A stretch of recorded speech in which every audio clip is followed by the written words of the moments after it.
Assalamualaikum warahmatullahi wabarakatuh.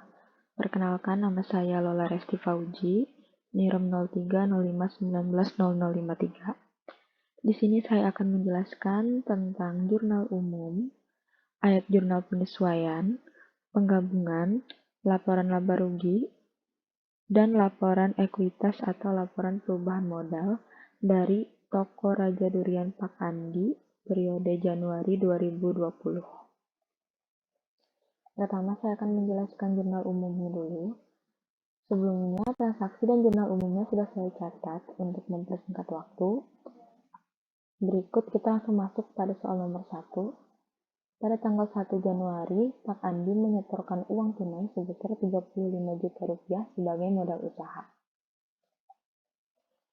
Karena menyetorkan uang tunai, berarti kasnya masuk di debit dan modal di kredit. Lanjut, pada tanggal 2 Januari, Pak Andi membayar uang sewa bangunan secara tunai sebesar 15 juta untuk 1 tahun ke depan. Karena dibayarnya pada bulan Januari dan untuk 1 tahun ke depan berarti sewa dibayar di muka.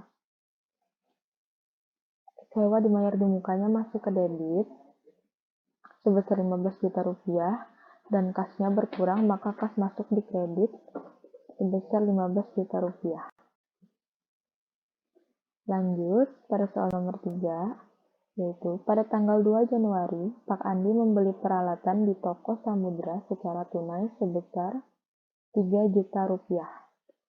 Peralatannya bertambah karena membeli berarti masuk di debit sebesar 3 juta rupiah dan kasnya berkurang, maka kasnya masuk ke kredit sebesar 3 juta rupiah. Lanjut, soal nomor 4.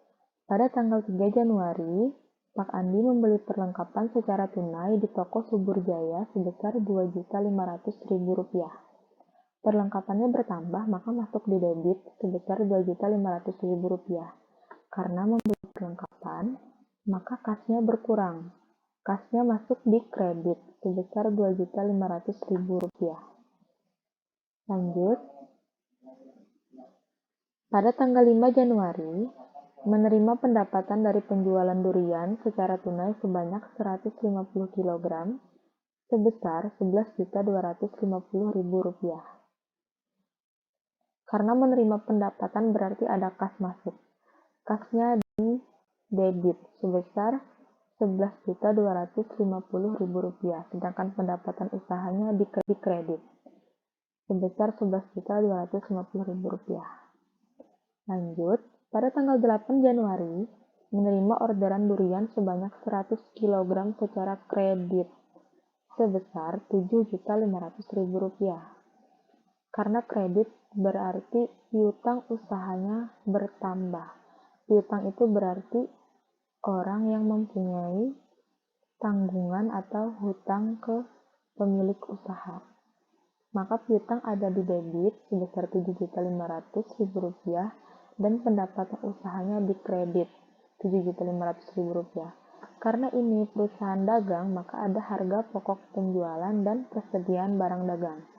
Harga pokok penjualan masuk ke debit 7.500.000 rupiah dan persediaan barang dagang masuk di kredit 7.500.000 rupiah. Selanjutnya, pada tanggal 11 Januari, Pak Andi mengambil uang untuk keperluan pribadi sebesar 600.000 rupiah. Mengambil uang untuk keperluan pribadi ini berarti Fripe. Fripe-nya karena diambil berarti bertambah masuk ke debit sebesar 600.000 rupiah. Karena uangnya diambil berarti kasnya berkurang sebesar 600.000 rupiah di kredit.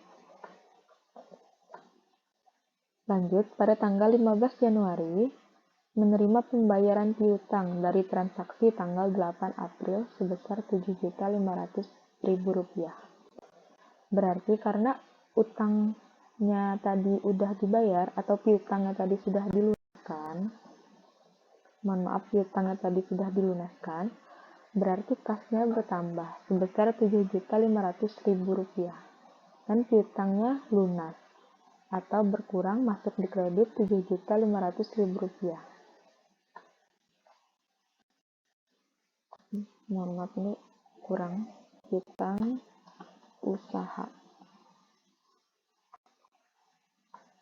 Lanjut, transaksi selanjutnya yaitu pada tanggal 17 Januari membayar beban telepon sebesar Rp400.000, beban listrik sebesar Rp300.000, dan beban air sebesar Rp250.000 secara tunai.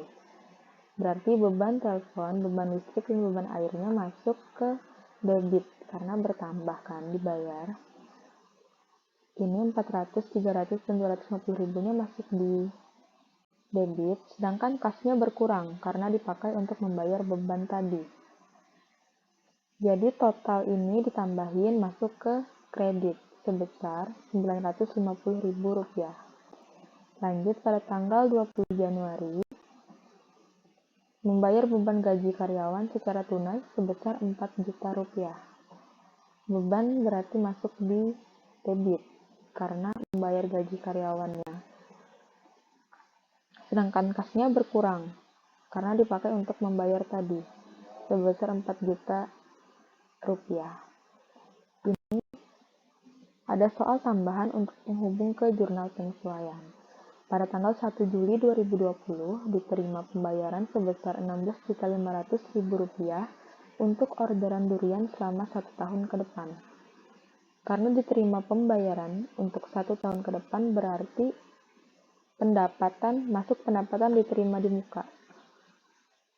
Berarti kasnya masuk di debit karena kasnya bertambah sebesar Rp16.500.000, sedangkan pendapatan diterima di mukanya masuk ke kredit sebesar Rp16.500.000. Lanjut, pada tanggal 1 April 2020 dibayar asuransi untuk 1 tahun sebesar Rp12 juta. Maka asuransinya masuk ke debit karena asuransinya bertambah.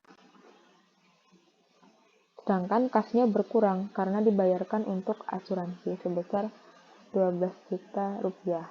Ini ditotalkan pakai rumus sum dari atas. Karena sudah balance kanan kiri berarti udah benar. Selanjutnya kita masuk ke penyesuaian, yaitu ayat jurnal penyesuaian. Ini sudah saya hitung sebelumnya. Saya akan membahasnya dari ini 31 Desember 2020, sesuaikan saldo sewa dibayar di muka 2 Januari, berarti transaksi pada tanggal 2 Januari. Ini sewa dibayar di muka, ini 2 Januari. Dan asuransi dibayar di muka 1 April. Ini yang di jurnal umumnya. Kita masuk ke ayat jurnal penyesuaian. Tanggalnya jangan lupa ditulis. Ini untuk sewa dibayar di muka, untuk debitnya masuk beban sewa. Kenapa dinamakan beban sewa? Karena sudah terpakai selama 1 tahun. Pada jurnal umum, sewa dibayar di mukanya totalnya 15 juta untuk 1 tahun. Karena ini periodenya benar-benar 1 tahun dan dipakai habis, maka jumlahnya pun sama 15 juta. Lanjut ke beban asuransi. Beban asuransi untuk tahun juga, tapi dibayarkan pada bulan April 2020. Dari bulan April, Mei, Juni, Juli, Agustus, September, Oktober, November, dan Desember. Rumusnya yaitu sama dengan G32 ini 12 juta dibagi 12 bulan dikali 9 bulan yang terpakainya. Jadi karena untuk 9 bulan maka dikalikan 9 bulan saja. Hasilnya 9 juta. Sama dengan asuransi dibayar di muka yang dikredit. Lanjut. Yang kedua, sesuaikan saldo pembayaran atas orderan durian untuk 1 tahun ke depan pada tanggal 1 Juli. Ini transaksinya diterima pembayaran sebesar Rp16.500.000 untuk orderan durian selama 1 tahun ke depan. Ini tadi di jurnal umum untuk pendapatan diterima di muka di kredit. Berarti kalau di jurnal umum itu di kredit, maka di AJP masuknya di debit. Ini ada tipe. Masuknya di debit. Kenapa totalnya beda? Kenapa di jurnal umum itu 16.500.000, sedangkan di AJP tadi 6.875.000. Jadi, pendapatan diterima di muka ini kan dibayarnya pada bulan Juli. Berarti hitungannya dari Juli, Agustus, September,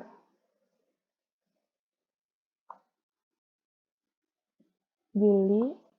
Kalau dari bulan Juli berarti hitungannya dari Juli, Agustus, September, Oktober, November, Desember. 6 bulan. Ini berarti dikali 6. Maaf, ini kali 6. Berarti H31 sama H31 yang tadi ini pada jurnal umum dikali 12 dibagi 6. Sama dengan Rp8.250.000. Ini juga dikali 6. Lanjut yang terakhir. Pada akhir periode dicek stok, ternyata perlengkapan tersisa Rp500.000. Kita cek dulu perlengkapan ada berapa di jurnal umum. Perlengkapan ada 1. Pada tanggal 3 Januari saja, yaitu sebesar Rp2.500.000. Maka perlengkapan itu masuknya di kredit, sedangkan di debitnya yaitu beban perlengkapan. Kenapa ditulis 2 juta, padahal totalnya 2.500.000? Karena dikurangkan dengan sisa stok akhir periode. Pada akhir periode kan sisa stoknya Rp500.000 tersisa. Berarti dari 2.500.000 jika tersisa 500, berarti habis terpakai 2 juta. Karena AJP ini pencatatan untuk yang sudah dipakai. Kita total pakai sum. Ini hasilnya sudah balance kanan kiri, berarti sudah benar.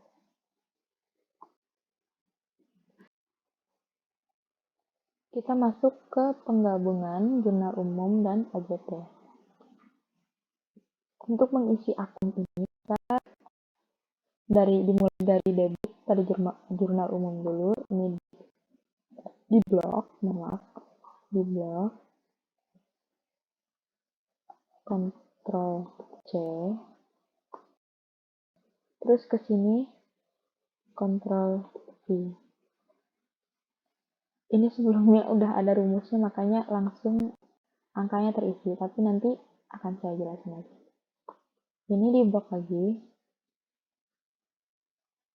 kita akan hapus duplikat, yang sama akan dihapus. Masuk ke data, terus ini remove duplicate, pilih yang continue with the current selection, terus klik remove duplicate, terus klik OK. Otomatis langsung, karena ini masih 01, kita blok, kita copy ke sini. Yang sama terakhir sini kita hapus. Lanjut ke bagian kredit. Sama saja kita blok, Ctrl C,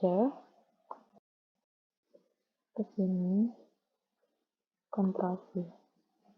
Dari awal lagi, untuk meremove di duplikatnya kita blok dari awal, ke data, remove duplicate, pilih ini yang bawahnya. Oke.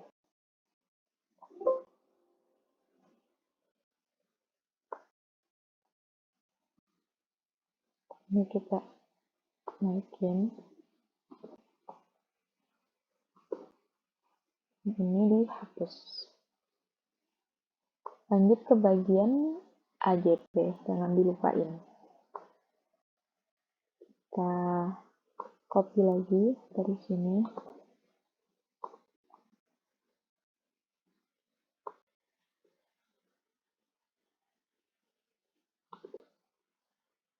Langsung aja ke bagian kredit biar cepet.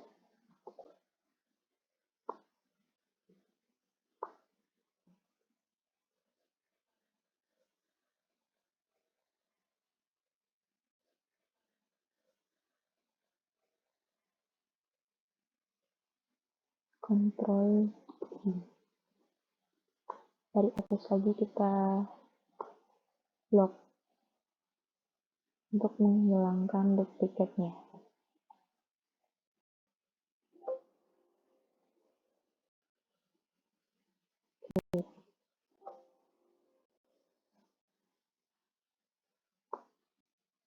Ini kita tulis total. Ini kontrol naikin ke sini.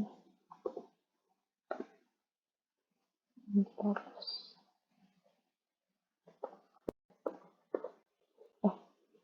Salah ketik.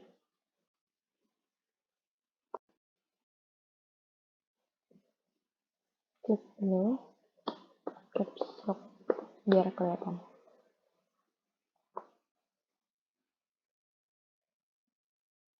Lanjut untuk mengisi angkanya kita menggunakan rumus sum if. Ini ada range-nya. Ini saya coba hapus dulu ya.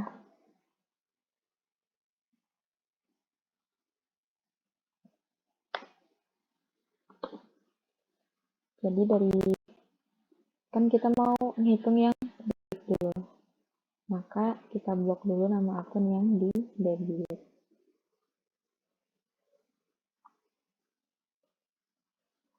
Terus klik titik koma.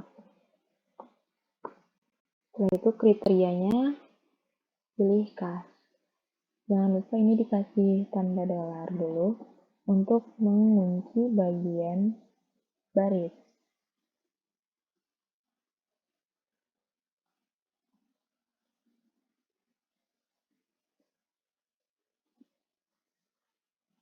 Kalau yang kriterianya kita kunci di bagian kolom.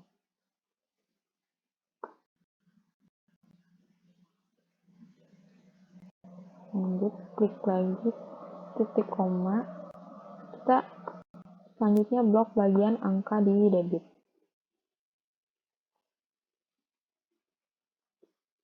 Jangan lupa kunci. Tutup kurung enter. Angkanya ini bisa langsung sampai bawah, langsung ditarik aja ke samping. Kita coba ke samping. Oh beda, berarti nggak bisa. Kita harus ulang. Di setiap laptop kayaknya beda. Di beberapa laptop bisa ditarik ke samping. Ini sum if blok dari bagian kredit modal, terus titik koma, kas, titik koma lagi, sum range-nya dengan kredit.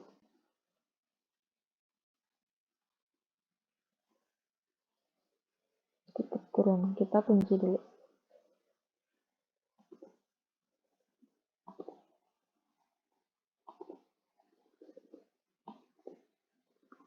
enter. Ini hasilnya 38.050.000 rupiah. Tarik ke bawah.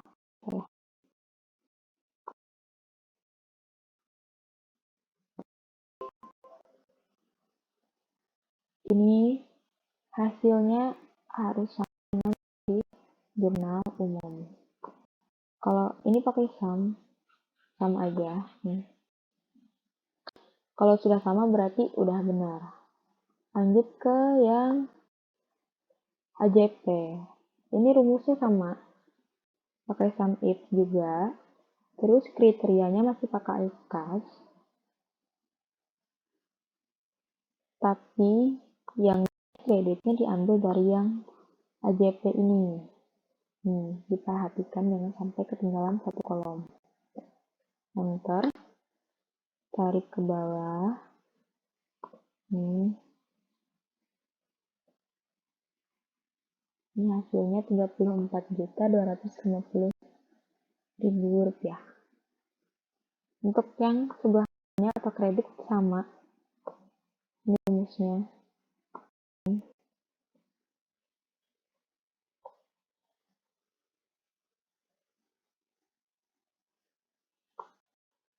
Kriterianya tetap pakai kas karena menyesuaikan garisnya. Enter, tarik ke bawah.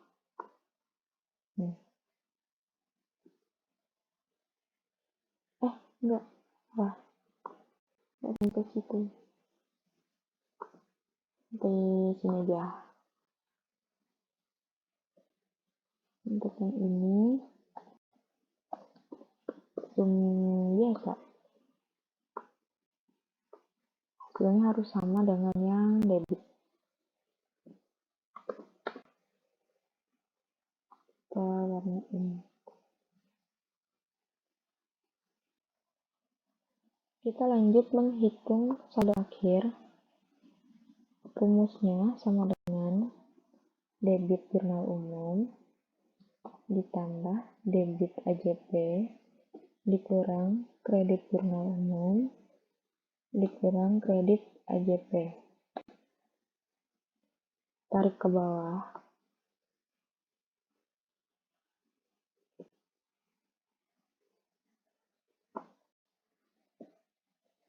Ini yang minus ini berarti di kredit, kita pindahkan.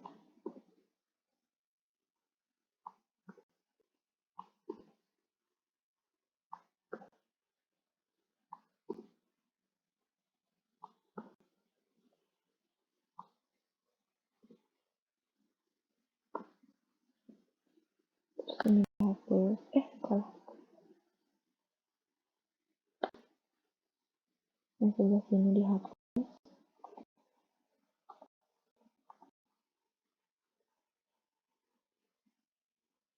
Ini kan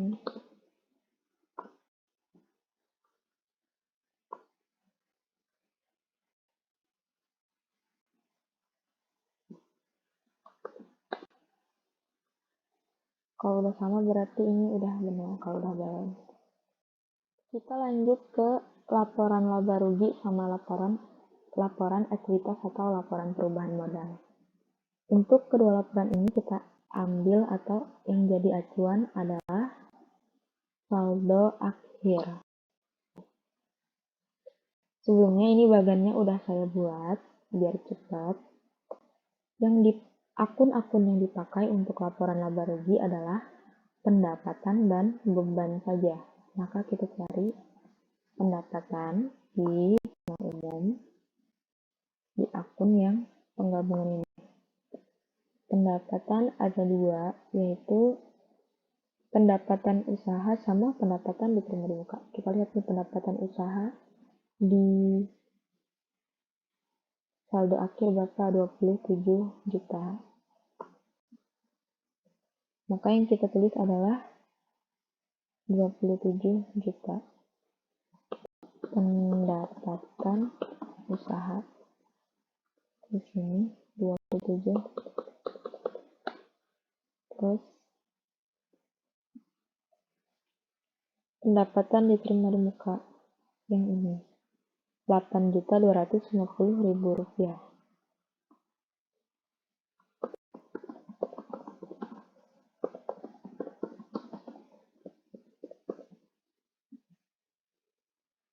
Rp8.250.000. Terus di jumlah.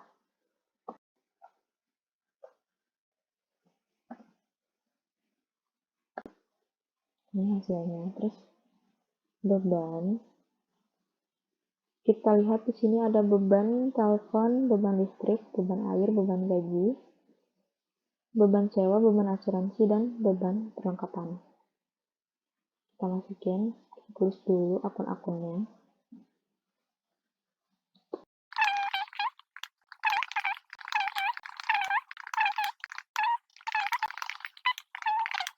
Kalau nggak salah beban perlengkapan. Siap. Ini beban telepon, listrik, sampai gaji tetap ya 400.000, 300.000, 250, dan 4 juta. Kita salin dulu. Kita tulis di sini 400.000, 300, 200, gajinya 4. Beban sewanya ini beban sewa 15 juta, asuransi 9 juta, dan perlengkapan 2 juta. 15, 9, dan 2 juta. Kita total pakai sini aja.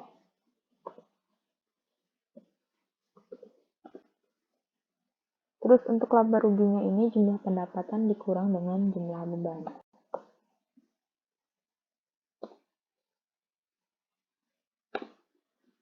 Maka laba usahanya adalah Rp4.350.000. Kita masuk ke laporan perubahan modal.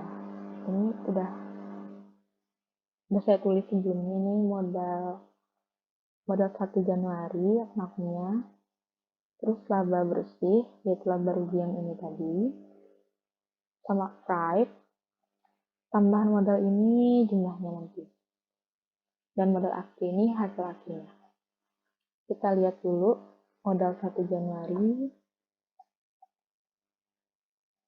1 Januari ada 35 juta. Kita catat di sini saja. 35. Bukan. Di sini. Terus laba bersihnya 4.350.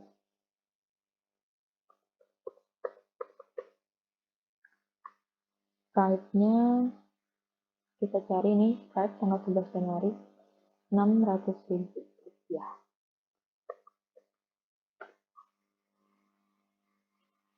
Terus ini laba bersih dikurangkan dengan price.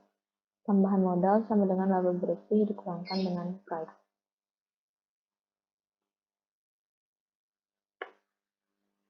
Terus modal akhir,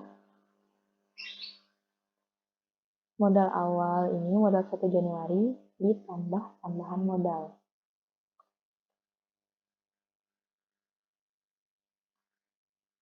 Setelah pencet sama dengan